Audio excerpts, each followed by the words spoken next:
Hey guys, welcome to our information hiding module where we're going to talk about steganography and steg analysis. I'm DSP and let's get started. So steganography originates from the Greek word steganos and the other Greek word graphy. So steganos means for something to be hermetic or watertight generally. So normally you'd like your boat to be stegano, right? Because it shouldn't get, have water getting into your boat. That would make it a fantastic boat to begin with. And then graphy is just writing. So steganography deals with hiding messages, ideally in plain sight. It's not encryption, and we have to be absolutely clear about this. It has nothing to do with encryption. It is just a sneaky way to hide data in plain sight. The first known incident of steganography occurred in 440 BC, where Staitos, this guy, managed to send a message to Aristagoras, another guy, by having his servant tattoo his head and then regrow the hair on his head. Of course, this worked. I don't know how it was discovered after that, because evidently we know about it. But of course, it's not very practical, and it might have been one of the first incidents of, tattooing on someone's head too. I don't know. So, steganography, we can have like physical ways to hide a message and digital ways. So in physical ways, you probably know this little trick where you can take lemon juice and write a message on a piece of paper, and then, honestly, you can kind of see the message, but if you heat it up with a lighter, then you will be able to really see the message because it will darken up. Then, as I'm also writing here, you can mix different typefaces and hide a message again in plain sight, although it's really evident what's happening here. You can use like really tiny films, right, or tiny cameras. You can somehow manage to sneak, Morse code. I have to say, a lot of these things in this module, I just came up with them, and you can also come up with plenty of ways to do steganography. And honestly, that's the best way to do steganography, because if it's a known way, then people will know to look for it. Now, in digital steganography, we talked about hiding, data in our, into the file systems module. We talked about, empty space on the disk. Well, that is a form of steganography, right?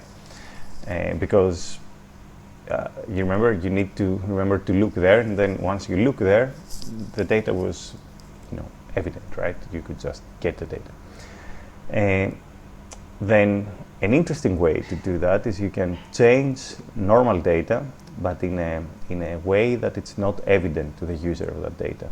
But if someone knows how to look, they can extract the message from the tiny tampering of the data you performed. And then you can also use, for example, programs. And depending on what is the flow control, if the program makes one decision or another decision, the decisions that the program makes could, for example, encode a message. Like, for example, you might be crashing, and someone thinks the program is constantly crashing, but actually the rate of these crashes could convey a message. That would be a pretty annoying way to perform steganography. So let's talk a bit about the physical printers here, and this is something that the EFF, the Electronic Frontier Foundation, discovered in 2004. Physical printers, when you print a digital document, had, since I don't know when, they had these hidden dots that they would also print next to your message. And this was designed supposedly to have people, to detect people that are printing counterfeit money. So what's happening here is every printer from Xerox printed this tiny code that was not really evident to the, to the naked eye, and then these dots would have like the serial number of the printer, so they can trace you back. And that means that everyone who actually printed a document through Xerox printers and tried to to use it for some other means, maybe for example they wanted to start some revolution in their country, they could be detected. And of course, EFF afterwards developed a new firmware that kind of disables this feature for these printers. So why do we care in forensics about steganography? We care for certain cases where, for example, there is a data exfiltration. We're investigating some case of espionage, usually corporate espionage. Someone might do exfiltrate, for example, source code. You can imagine that this is it can be pretty important. Like, for example, if someone exfiltrates the source code of a new gaming console via steganographic means, then they might be undetectable until we start this investigation and discover how they might have done it, right? Or another case is malware, where they use steganography to be able to get data, like for example config files for the malware, like this Zeus banking Trojan that I mentioned here. Use the standard steganographic tools to hide its configuration files in images. Okay, and also this allows them to bypass antivirus programs that might know to look for these config files. So I've tried to come up with basic approaches here in steganography, but this is not completely I might have missed certain ways that you can do steganography, but my understanding here is like that you can inject data, so you can either append or prepend data in something existing. You can substitute data. Okay, you can, as we said, change certain bytes in a way that's non-destructive. You can generate a completely new image that has the hidden message here. Let's say, for example, you generate an audio file, and the audio file always has some drums that are playing, and these drums play in Morse code, for example. Okay, and you can also use a covert channel. You can piggyback on an existing communication channel and do some sort of transformation in it so that it actually conveys a message while it looks like a normal communication channel. So in the case of injection, here is a very, very simple example. We have Officer Barbrady here from South Park, and you can see on my screen here, we just MD5 the image, and then we copy Officer Barbrady to a new file, and then we just echo at the end of the file, meet me at the book depository, and then you can see the message with just tailing the end of the file, right? And if you tail a bit more, you will see some junk, from the footer of the file. And of course, the new file has different MD5 sum than the first one. And we have a message there, although the JPEG renders completely normal, because the JPEG display program does not care for the data that is appended after the footer. So you can, of course, be a bit better at it, like you can append data somewhere, maybe the header has some space that's unused, and maybe you can append the data there, so it wouldn't be so trivial to be discovered with just tail, for example. You can use empty spaces in files, so certain files have, what do we say, holes, spaces that don't really matter. They might be like zeros, and they might not be parsed by something, so you can add data there. Or you can inject data into areas like metadata, usually, right? Metadata is designed to hold strings and other information, so it's a very good location to actually put a hidden message there. Of course, again, if we know to look for these things, then we can actually find them very easily. Now, in the case of substitution, it becomes a bit more interesting. So let's say we have a bit stream, okay, a stream of bits. Now, we have this idea of the most significant byte, the MSB, and the least significant, the most significant bit, excuse me, most significant bit and the least significant bit. So, in this bit stream, if we look at it like that, we can, it's a convention here. We might say the most significant bit is, for example, the leftmost over here, so that's 0, and the least significant bit is the rightmost here, and the other 0 on the other side of the bit stream. So this kind of gives an orientation on the bit stream. But what it means, like that, if we parse this as a number like that, then if we, for example, if this is a very, very big number that we parse here, if we make this 0, 1, then it's still going to be a number just one number, one further than the previous number. However, if we turn the most significant bit in this case to 1, then that's going to be a very, very different number, because it's going to be like 2 to the however many these bits are minus 1, different than the other number. So what I want to again explain here is that doing an operation on the least significant bit has small impact, okay?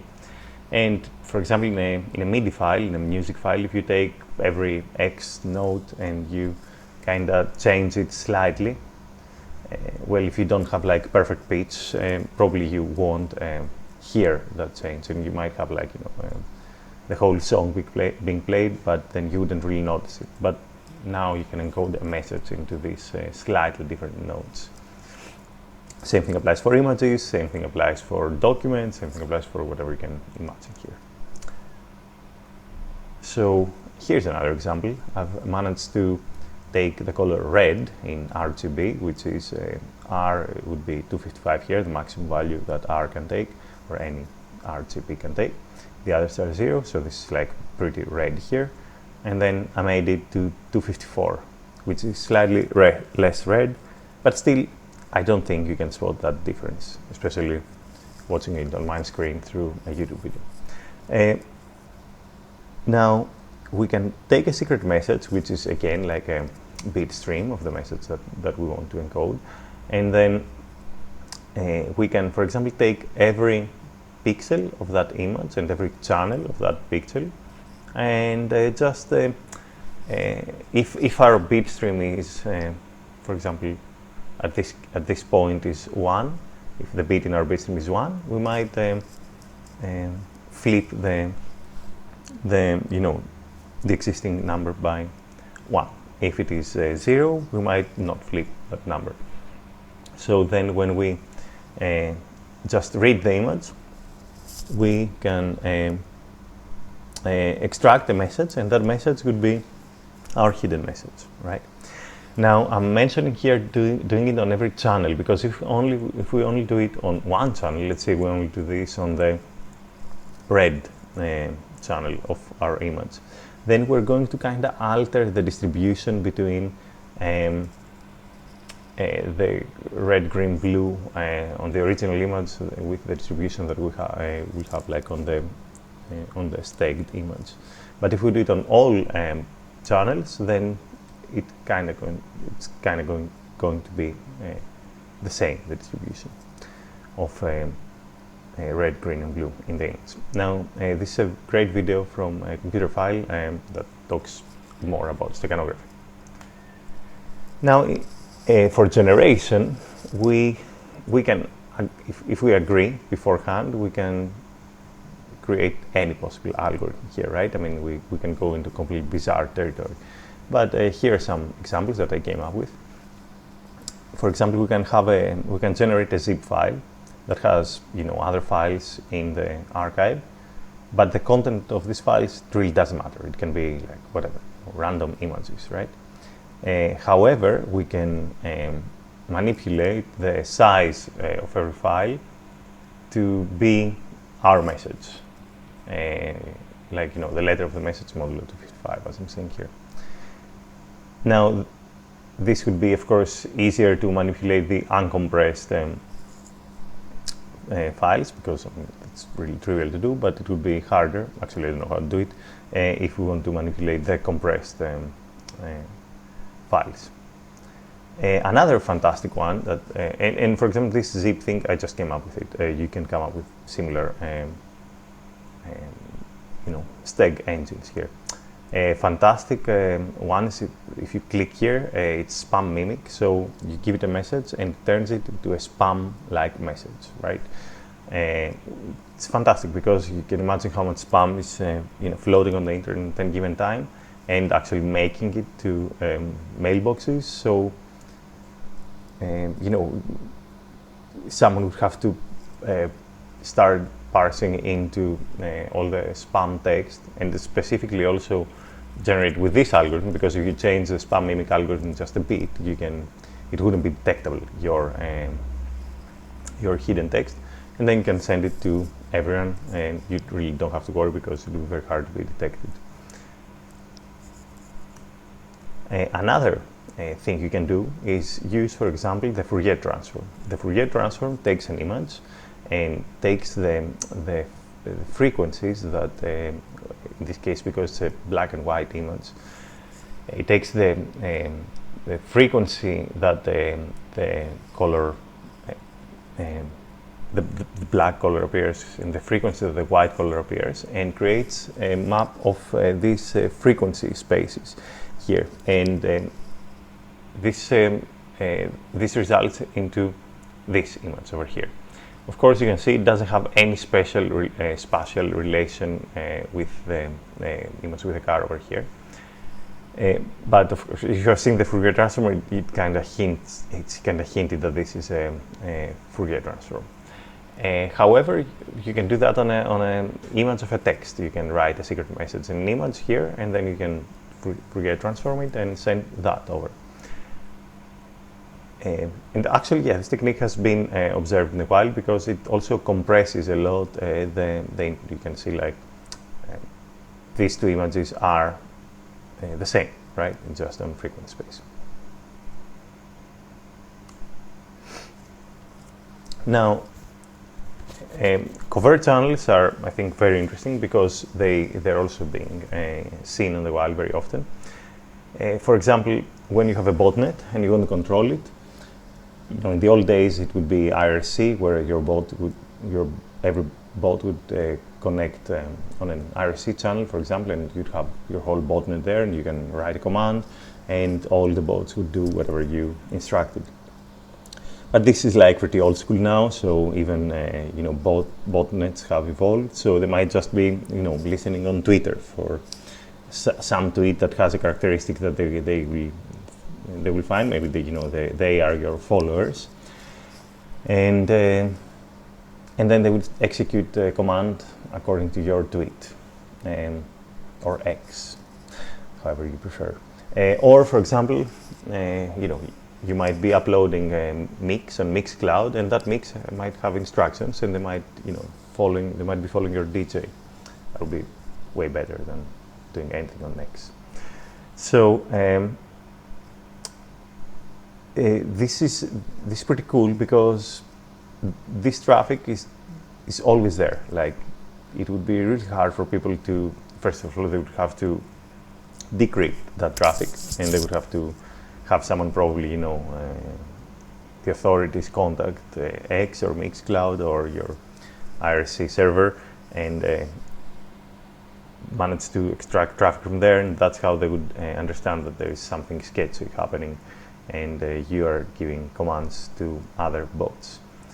Now, another tool here is Tunnel Shell, which can create a service, a fake service, and actually use that fake service to actually piggyback a traffic of a shell. So to actually send commands to the remote machine. Like, a very simple way to send commands to the remote machine without like SSHing would be to do netcat, some sort of piping it to SH, right? That would be a very poor man's remote shell. But this program can actually create a fake FTP server and depending on what you do, the FAKFP client do, and depending on what you're typing, what command you're typing, it translates into FTP like traffic, or HTTP, and so on and so forth. This is very useful in case you have like firewalls or things that do some sort of deep packet inspection, and it would look like a legitimate FTP service. Also, piggybacking on DNS is very effective. Think of why. The reason is that DNS is usually allowed to flow through things like portals and firewalls. So DNS requests are usually they can escape a network pretty easily. Or if you query like something in legitimate DNS, if you query some other domain, then your request will be forwarded to the other domain by nature of how DNS resolution works. Now, timing based, now it starts to get really cool here, because you can get on an actual protocol, like you can have like, for example, TCP/IP, and you can add delays to actually encode a message there.